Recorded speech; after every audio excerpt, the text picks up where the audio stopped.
Alors, dans cette vidéo, on va parler de division euclidienne dans Z. Alors Z, je vous rappelle, ce sont les entiers relatifs. Donc on va rajouter aux entiers naturels les nombres négatifs. Donc que ça soit très clair parce qu'on en parle souvent. Donc c'est tous les nombres, donc 0, 1, moins 1, 2, moins 2, etc. Jusqu'à l'infini, jusqu'à... Il n'y a pas de fin, puisqu'il y a une infinité d'entiers naturels et donc une infinité d'entiers relatifs. Alors, on a déjà vu dans une vidéo précédente la division euclidienne dans N. Je rappelle ici les deux choses importantes, donc le théorème, la propriété en fait, et la définition de chaque nom. Donc, une division euclidienne dans N, c'est donc, on prend A et B deux nombres positifs, et bien, faire la division euclidienne de A par B, c'est trouver Q et R un couple d'entiers tel que A s'écrive BQ plus R, et R est entre donc 0 et B, avec un strict ici au niveau du B. C'est le reste qu'on obtient quand on fait la division euclidienne comme on le fait à l'école primaire. Alors on va aujourd'hui étendre cette définition de la division euclidienne ou cette propriété à tous les couples AB d'entiers relatifs, c'est-à-dire A et B vont pouvoir être négatifs. Et il y a une petite différence dans la propriété, et bien c'est qu'ici le reste va non plus être entre 0 et B, mais entre 0 et valeur absolue de B. Alors le mieux c'est quand même de faire des exemples. Par exemple, si vous devez faire division de moins de 13 par 3, et bien on va écrire moins 13 comme étant 3 fois Q plus R. Et ici on voudra toujours un nombre, un reste qui sera positif. Évidemment plus petit, alors on va pas mettre plus petit quand c'est en B, ça sera plus petit ici que valeur absolue, donc de 3. Donc dans ce cas là, eh bien ça va rejoindre la définition, la première définition ici, qui sera entre 0 et 3. Et dans mon exemple, ça fait 3 fois, alors donc ici il va falloir aller un petit peu plus loin ici que 13, donc on va faire 3 fois moins 5, donc ça donnera moins 15 plus 2, donc le reste sera 2. Donc voilà ce qu'on appellera la division euclidienne de moins 13 par 3. Deuxième exemple, moins 13 par exemple moins 4. Et bien on va écrire moins 13 comme étant moins 4 multiplié par Q, un nombre qu'on va devoir déterminer, plus R, et on va essayer d'avoir un reste le plus petit possible mais étant positif. Et là, eh bien, on aura moins 4 fois donc moins 4, et on va faire plus 3. 3 est bien plus petit strictement que valeur absolue de moins 4, et il est bien positif. Ici 2 était strictement plus petit que valeur absolue de 3, et donc plus grand que 0. Et donc ça nous donne une idée pour définir le reste de façon un petit peu simple. Et bien le reste, il faut donc déjà c'est un nombre positif, et qui sera bien plus petit que la valeur absolue de B et plus grand ou égal à 0. Alors la propriété écrite donne ceci. Donc on va la lire ensemble. Alors, je l'ai appelée propriété parce que la vraie propriété c'est la première. Ça ce n'est qu'une généralisation assez simple et basique au nombre négatif. Donc eh bien j'ai pas encore fait la démonstration, mais elle va venir.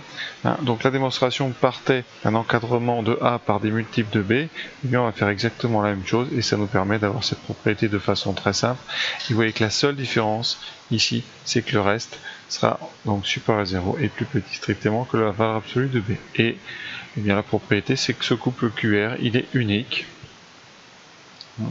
Et le mieux qu'on puisse faire pour illustrer ceci, c'est des exemples. Je vais faire encore quelques divisions pour que vous appreniez donc à manipuler. Alors, on va commencer par exemple par des choses très simples. 19 par 3. Ça nous fait donc 19 égale, alors c'est très simple, ça fait 3 fois 6 plus 1. Ça c'est la division euclidienne dans N. On a deux nombres ici qui sont positifs. Alors maintenant, je vais faire... Qu'est-ce que ça change si je fais 19 par moins 3?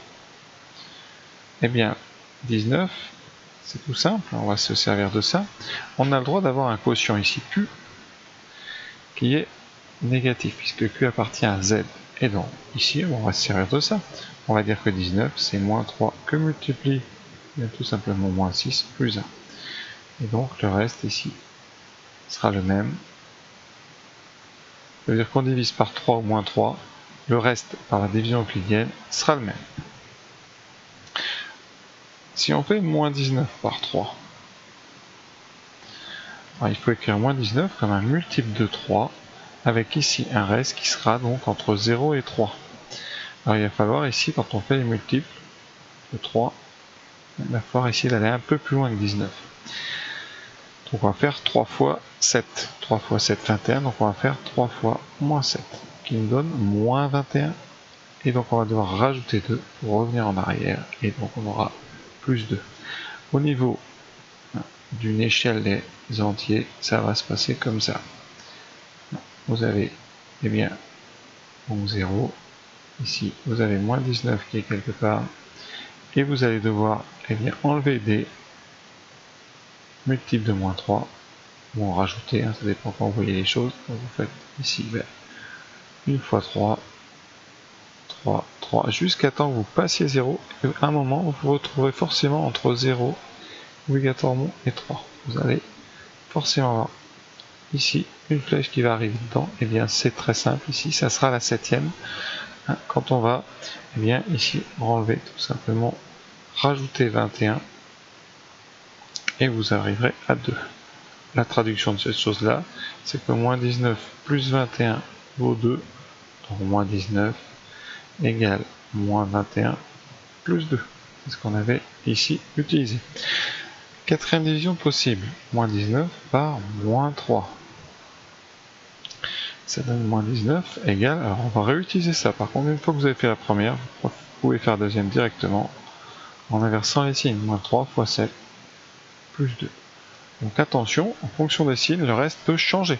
C'est la première chose. Alors on va refaire 2, 3 pour vraiment vous apprivoiser un petit peu ça. Donc je vous rassure, on fait très peu de division dans Zen. La plupart des exemples se passent toujours avec des antinaturels, parce que ça a peu d'intérêt finalement comme ça. On s'en servira beaucoup par contre dans le chapitre 2, ce qui s'appelle les congruences, où on fera des divisions euclidiennes un petit peu déguisées. Donc là un deuxième exemple avec des nombres de petite taille. Alors je vais faire par exemple 39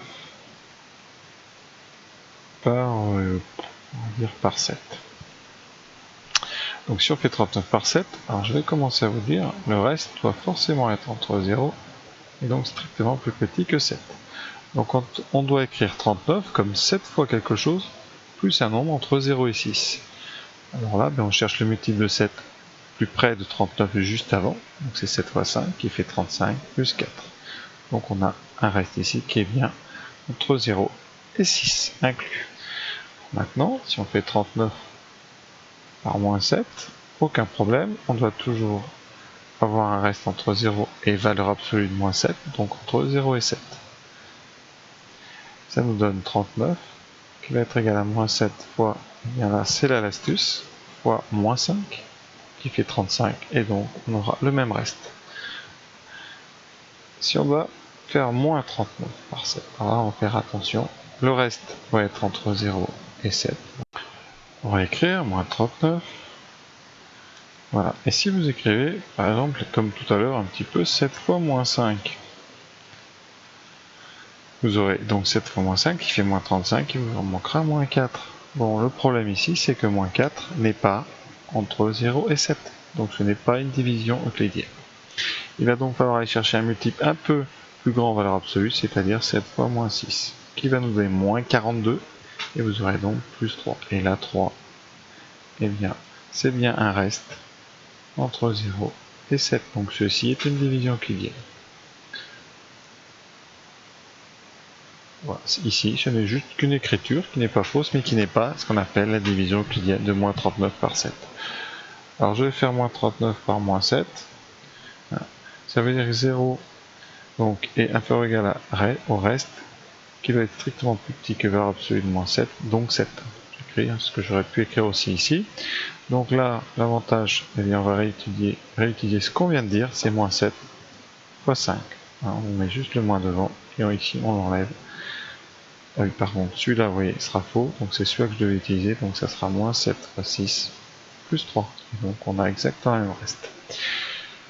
Encore si vous voulez un autre exemple, pour ceux qui ont un petit peu de maths. Alors pour conclure, pour trouver le reste d'une division euclidienne dans Z ou dans N, eh bien il va falloir ajouter ou enlever des multiples de B, le diviseur, jusqu'à avoir un reste et un nombre positif le plus petit possible, c'est-à-dire entre 0 et B exclu, enfin valeur absolue de B, puisqu'ici on est avec des nombres qui peuvent être positifs. Par exemple, moins 627 par 31, eh bien je vais donc faire 627.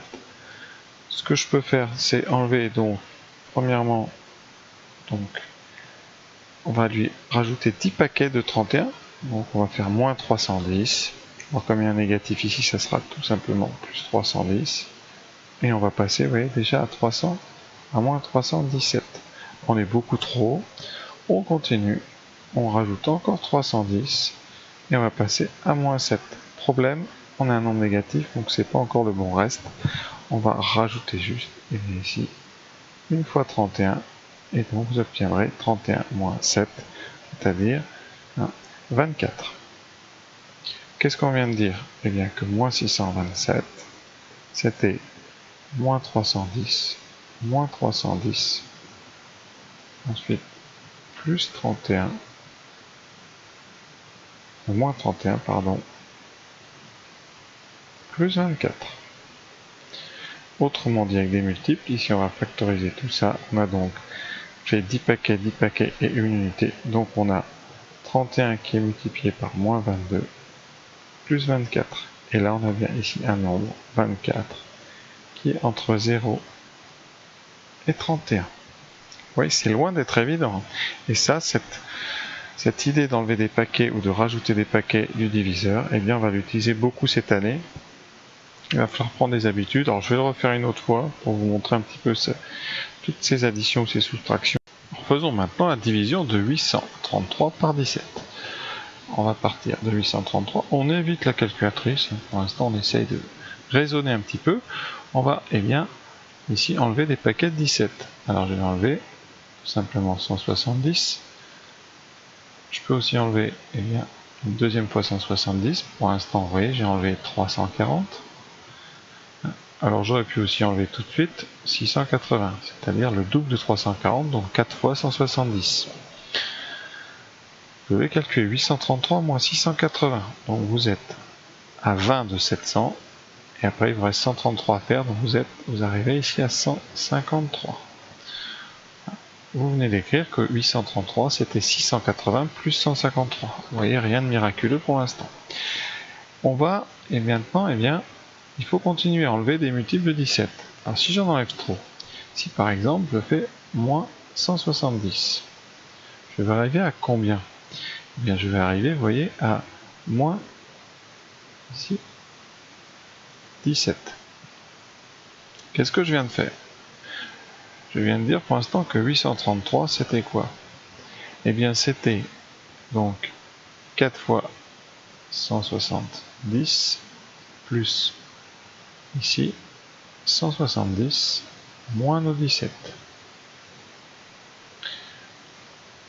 Ça veut dire que j'ai combien de paquets de 17? Eh bien j'en avais ici 40, parce que ça c'est 17 fois 40. Ici j'ai les 10, j'ai 17 fois 10, j'ai donc 50, et j'ai un paquet en moins ici. J'ai donc 17 que multiplie 50 moins 1 égale 17 fois 49.